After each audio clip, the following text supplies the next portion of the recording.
Muito boa noite, bem-vindos. Angola e Moçambique, cá estamos para mais uma edição do Frente a Frente. Como sabe, os tempos não estão muito fáceis para a humanidade, estão de alguma forma difíceis. Os movimentos cada vez mais controlados e é claro que a vida tem uma outra dinâmica, é o novo normal, atingindo as mais variadas empresas e a vida social. Nós, na semana passada, estivemos a falar um pouco sobre as condições criadas para o regresso às aulas já no próximo mês aqui no nosso país, o que se tem constatado que é um desafio muito grande, e hoje trazemos uma outra componente importante da sociedade que tem a ver com o cidadão, com as pessoas, com as famílias, que é a Igreja. Sabendo que, de alguma forma, que muitas pessoas ficaram maniatadas, não podendo ir ao culto, não podendo ir às missas, e daí haver um grande movimento, a propósito, questionando-se o porquê que outros setores da sociedade se abriam, como bares e restaurantes, e não se abriam as igrejas. Hoje então trazemos a visão das igrejas e os desafios atuais, nesse momento de pandemia, em que cá em Angola os números vão somando todos os dias e chegando mesmo às centenas. Para efeito, nós hoje vamos ter aqui, vamos procurar encontrar uma saída com os nossos convidados. Passo a apresentar o pastor Ricardo Mazo. Bem-vindo ao nosso programa. Boa noite. Boa noite, João Pinto. Muito bem-vindo. Bem-vindo, muito obrigado. Muito obrigado. Senhora, também está connosco o pastor Mayenga David. Boa noite, João Pinto. Ok. O reverendo Adriano Quilende, também aqui connosco. Boa noite, João Pinto, e boa noite para os nossos telespectadores. Ok. O doutor jurista, portanto, Helder Chiuto, embora seja muito conhecido como jurista, mas tem uma componente também muito grande ligada à Igreja. Okay. Obrigado, ilustre João Pinto, e aos nossos colegas de painel, de forma extensiva lá em casa também a quem nos acompanha. Muito obrigado. Pois bem, então com os nossos convidados vamos aqui buscar algumas respostas que são sempre importantes, e a primeira é da praxe, se calhar, portanto, o pastor Ricardo, olhar como é que vê esse momento, né, que o mundo atravessa, em particular a nossa sociedade, esse momento da pandemia. Okay. E as repercussões que tem também junto da Igreja. Em primeiro lugar, eu agradeço realmente pelo convite que nos foi concedido pela grande televisão, a Palanca TV. E eu saúdo o povo angolano, no nome do Senhor Jesus Cristo. E realmente a retomada dos cultos para nós, a Igreja, em particular a IMUT, foi uma medida bem acertada. Porque o combate da pandemia Covid-19 é um esforço de todos nós. É assim que começamos as reuniões. Nós, a IMUT, Igreja Mensagem do Último Tempo, fomos realmente, organizamos em todo esse período. Tivemos muitas reuniões preparatórias, junto com as entidades, as autoridades municipais da cultura, porque nós, a IMUT, temos aqui em Luanda um universo mais ou menos de mais de 20 mil fiéis, com 102 tabernáculos. Bom, quando falamos de tabernáculos, são assembleias, são congregações. E nós identificamos as nossas assembleias como tabernáculos. E temos 102 tabernáculos, dividido, quer dizer, com 100, mais ou menos com 20 mil membros. Muito bem. Ok.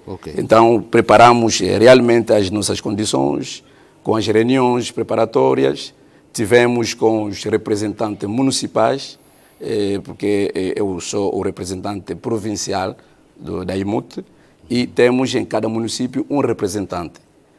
E assim que tivemos realmente as reuniões preparatórias para que possamos responder aos desafios. Sim, senhor.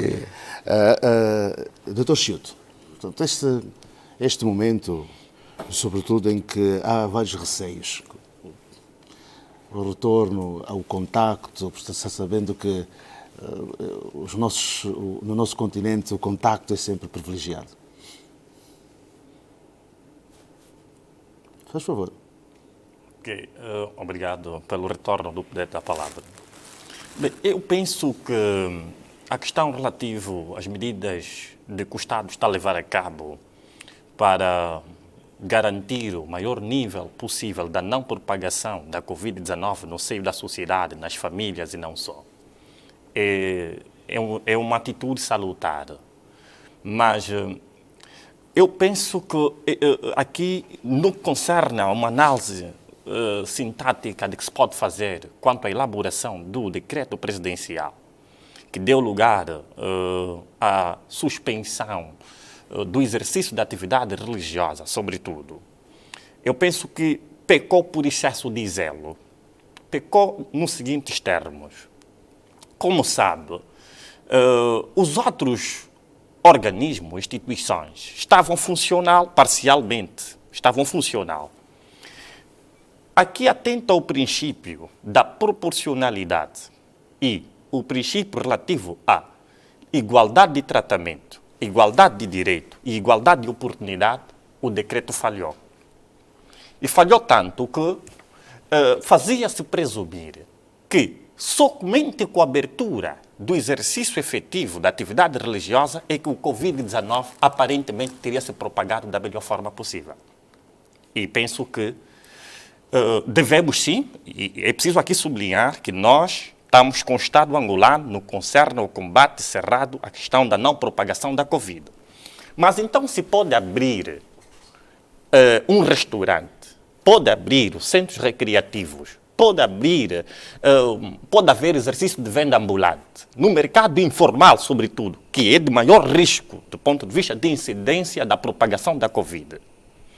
Se as igrejas tivessem exercício efetivo, com 2 pessoas pelo menos, com 2 pessoas, será que seria algum problema de combate contra a Covid? As pessoas... Dizer que ninguém sabia nada do vírus, né? Também foi um pouco da prudência que se teve no início. Não, no início sim, fazia todo o sentido. Mas a partir do momento que começou a haver as prorrogações do decreto, porque o decreto mostrava-se um tanto quanto flexível à medida que fosse prorrogado. Então tinha que se agir com alguma flexibilidade no que concerne a questão que tem a ver com o exercício dos cultos, porque, como sabe, constitui um direito fundamental das pessoas. Mas há um outro direito, porque há aqui conflitos de direito, e havendo conflitos de direito, prevalece aquele de maior relevo social, que é o direito à vida.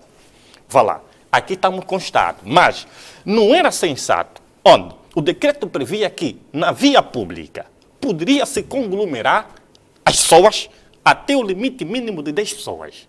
Nas residências, para efeito de celebração de qualquer evento, podia ter até, salvo erro, 15 pessoas. Por que na igreja não podia só ter 2 pessoas, o pastor e o seu adjunto, para continuar a clamar ao Criador? Porque se estamos a considerar a Covid-19 como um inimigo invisível, ninguém pode combater contra o inimigo invisível se a graça do soberano Criador não estiver com ele. Porque nós não podemos descartar nenhuma das hipóteses das áreas que possam servir de valência para resolver a questão da não propagação da Covid. Vá lá. Se a medicina tradicional não consegue dar resposta, se calhar a convencional pode ter resposta. Se não tem resposta, vamos na medicina espiritual. Para cada área tem o seu especialista em razão da matéria. Eu penso que o Estado tem feito um esforço aturado, saudável. Devemos abraçar a causa do Estado. Estamos com o Estado quanto a isso. Mas também percebi, fazendo um estudo analítico profundo, que essa tendência do Estado mostrar-se um pouco resistente para não abrir as igrejas tem muito a ver com os últimos fenómenos que têm ocorrido também no seio social, relativamente à gestão das igrejas a nível interno. Já vamos aprofundar um pouco mais, né, para a introdução. Pastor Mayembe. Bom, antes de mais uma pequena correção, eu não sou pastor, sou simplesmente um membro da IMUT, mas responsável para o grupo de apoio à evangelização, porque nós na IMUT temos a evangelização como um grande foco. E então temos um grupo que apoia efetivamente a evangelização. No entanto, não sou pastor. Muito obrigado. Relativamente ao facto das igrejas ficarem encerradas durante muito tempo, realmente foi quase 6 meses em que não podíamos realizar os nossos cultos. Isso certamente deixou a comunidade cristã, os religiosos, nesse caso as igrejas, um pouquinho apreensivas naquilo que seria o desfecho, de maneira tal que houve um sentimento, digamos, muito apreensivo do que seria cada vez que se prorrogava um determinado decreto, e as pessoas estavam muito ansiosas. E com a última prorrogação do estado de calamidade, e então as pessoas logo que ouviram essa notícia, principalmente para nós os da IMUT, da Igreja Mensagem do Último Tempo, foi recebida essa notícia com muito agrado. Não é? Foi como que o Salmos 122, né? Alegrei-me quando me disseram, vamos para a casa do Senhor. E então foi com muita alegria que a IMUT recebeu esta notícia, de maneira tal que fomos então, mesmo antes de ter se decretado a reabertura dos cultos, já se realizou reuniões de maneiras que pudéssemos prevenir e termos todas as condições criadas para que... Estão criadas neste momento? Estão criadas, completamente criadas, de maneiras tal que foi um tempo demorado, como disse aí o Dr. Helder, mas também foi o tempo de preparação, porque as pessoas deveriam, as igrejas sobretudo, também deveriam ter condições para poder então ter os seus cultos com segurança, para que não houvesse a propagação dentro das igrejas. Claro que o governo fez o que entendeu com a maior prudência possível, foi prudente, efetivamente, demorou o tempo que demorou, mas finalmente abriu. E então nós na IMUT saudamos essa iniciativa e esse decreto que veio, digamos, abrir as portas.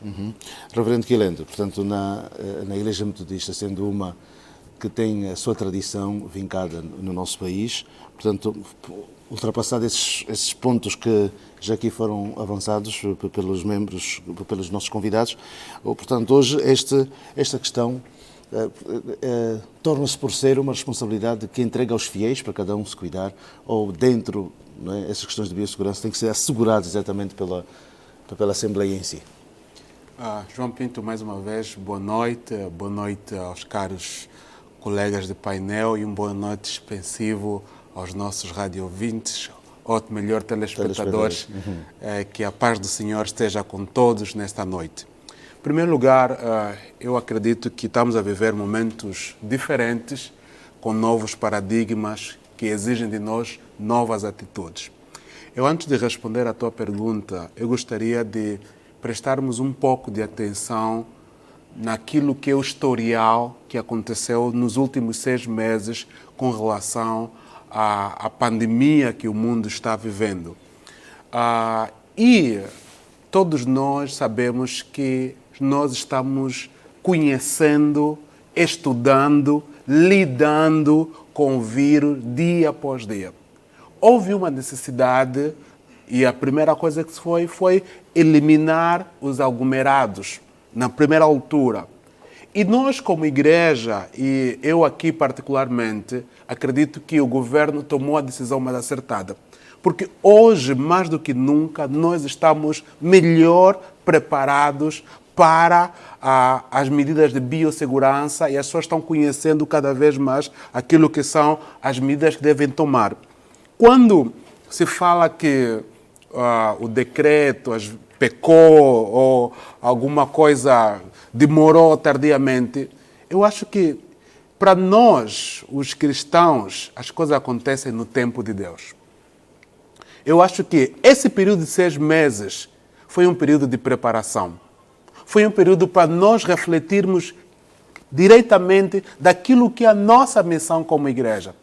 Igreja hoje, e essa pandemia nos mostrou que a igreja não se define nas 4 paredes onde nós nos congregamos.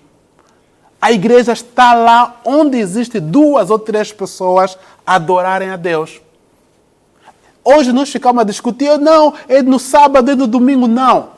Essa pandemia veio nos mostrar que a adoração sincera não é feita nem no monte, nem em Jerusalém. É feita de coração. Todos os dias acontece essa adoração. E era preciso que se preparasse as pessoas para terem uma atitude responsável perante essa situação. Nós conhecemos, e quem lida com a igreja, quem lida com a comunidade, sabe como é que são as nossas comunidades aqui nesse país. Nós temos igrejas que são sérias, mas também temos igrejas que não são sérias. Então temos que esperar um tempo até as coisas tornarem-se mais claras, as pessoas compreenderem melhor, e aí eu acredito que foi o momento certo que se permitiu abrir-se. Agora, 2, 3 pessoas orarem, eu acho que não vamos limitar a nossa adoração apenas na igreja.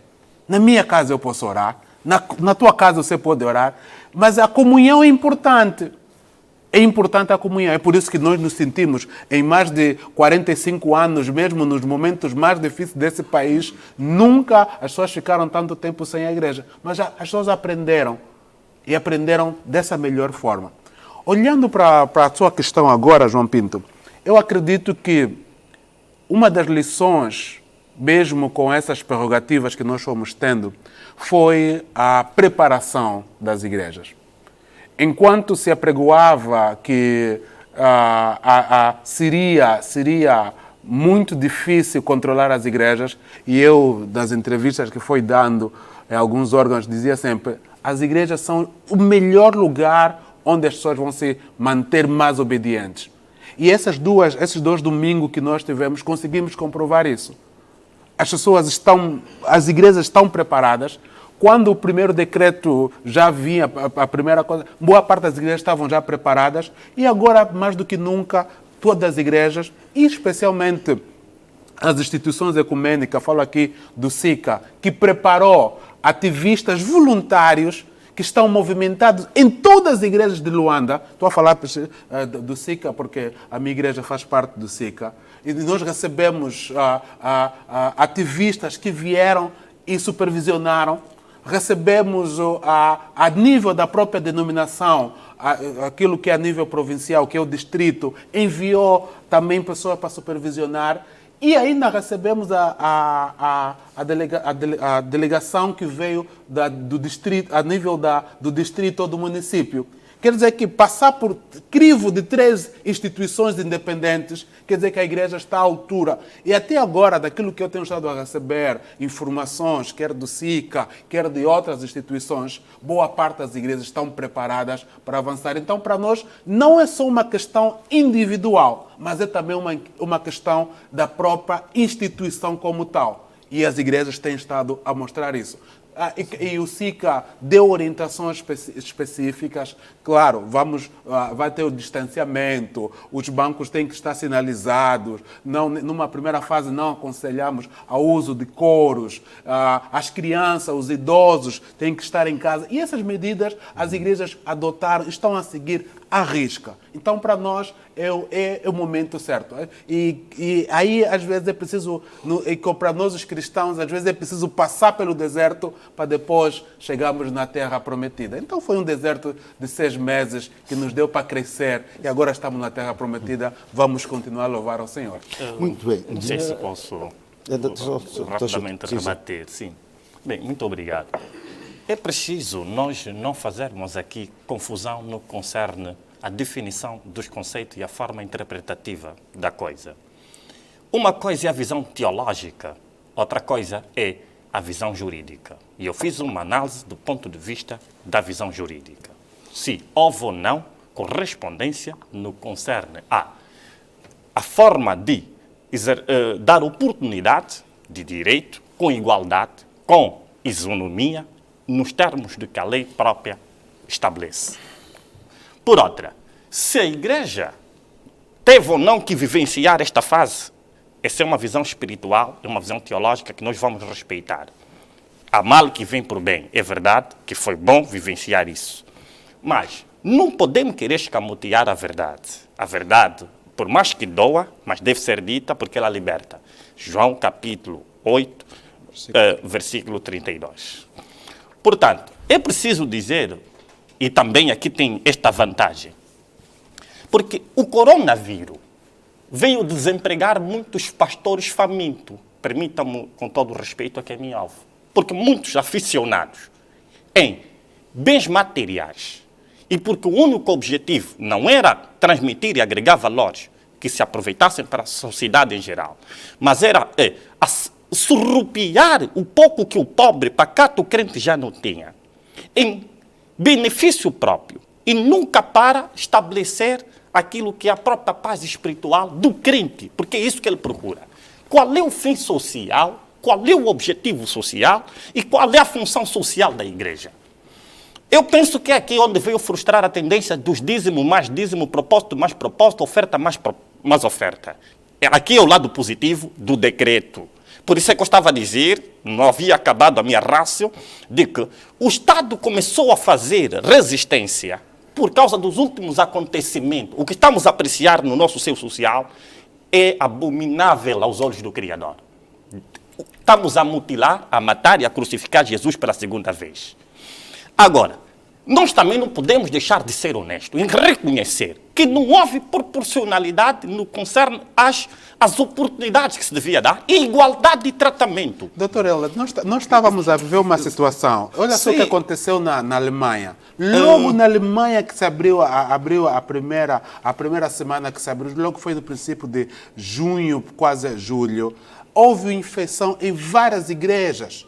Todos nós ouvimos isso. A mesma coisa aconteceu na África do Sul. Também a África do Sul abriu e depois acabou fechando. Não discordo. Era necessário. E às vezes esse treinamento foi bom. A lei deve ser enquadrada no contexto. Calma. E Luís Pastor, está-me a dizer... A lei é não, para os deixa-me homens. só perceber uma coisa. Está-me a dizer que se as igrejas tivessem a mesma igualdade de tratamento, de exercer atividade religiosa, seriam causa fundamental para a propagação da Covid-19? Não seriam. Então, mas acho que não era o momento certo. Não, calma. Não era A questão momento não é certo. se era o momento certo ou não. Momento certo para quem? Para quem? Para o Estado ou para as igrejas? A igreja é do ponto de vista institucional, congregacional, se as igrejas não tinham como estrutura física necessidade de celebrar os seus cultos é uma coisa. Mas, do ponto de vista subjetivista, igreja como pessoa humana, esses tinham necessidade de se congregar para continuar a se alimentar espiritualmente e buscar a presença do Senhor. Eu acho que não podemos aqui tentar associar uma coisa da outra. Temos que separar o joio do trigo. A verdade é uma. O decreto falhou, no meu ponto de vista, por excesso de zelo. Fê-lo bem, mas exagerou na forma ríspida de como aplicava a norma jurídica para tratar... Eu não sou de nenhuma igreja, deixa já dizer. Eu só estou a defender a palavra do Criador. E eu acho... Não. Isso é bom. Eu não tenho igreja nenhuma. Eu sou missionário, cumpro a obra onde ele me manda ir. Eu cumpro o ID.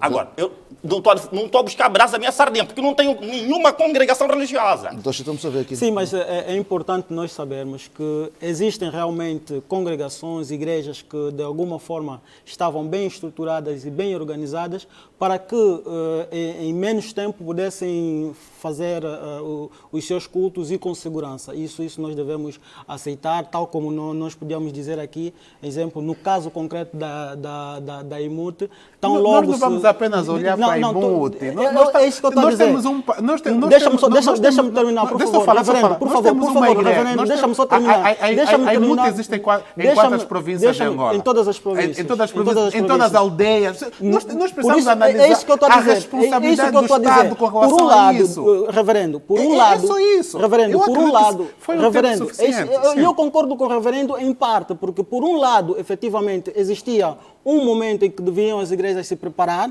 ok? E por ou outro lado, existiam também outras que já estavam preparadas para isso. Mas é importante vermos que o Estado também não deveria, digamos, dar, digamos, esse direito, ou, digamos, a umas e não a outras. Aí alinho com o reverendo. E então, de uma forma geral, o Estado tentou generalizar, no sentido de que como nem todas estão, para depois não haver uma polêmica de que umas sim e outras não, e então o Estado prorrogou cada vez mais essa medida, e então, com certeza que isso...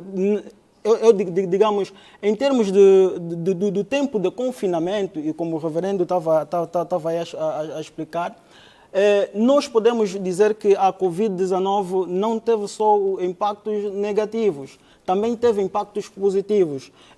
Nós especificamente, talvez o reverendo aí também dará o seu testemunho, nós tivemos nas nossas casas, os nossos crentes tiveram a oportunidade até de se aproximar mais a Deus.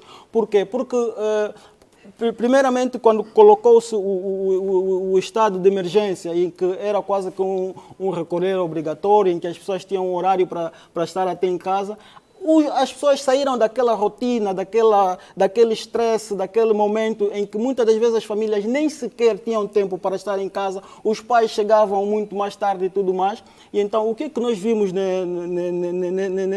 naquele momento? É que as famílias, com a orientação dos líderes, com a orientação da palavra de Deus, podiam se reunir. Em casa, os pais tornaram-se como que os pastores, recebendo e falando a palavra. Houve um reaproximar cada vez mais de Deus. É aquilo que a Bíblia diz, tudo concorre para o bem daqueles que amam a Deus. E então, o momento foi um momento não bom, por um lado, não é? Mas, por outro lado, ajudou também foi muito bom para o povo de Deus. Vamos já regressar daqui a pouco para outras opiniões relativas a este nosso tema hoje, a visão das igrejas e os desafios atuais. Começamos aqui com a questão da biossegurança e olhar um pouco para aquilo que foi essa reabertura já portanto, há 2 semanas, e então vamos ter ainda muito para desenvolver e depois também chegamos a uma conclusão. Só o tempo de irmos a um intervalo rápido, daqui a pouco regressamos para continuarmos no Frente a Frente.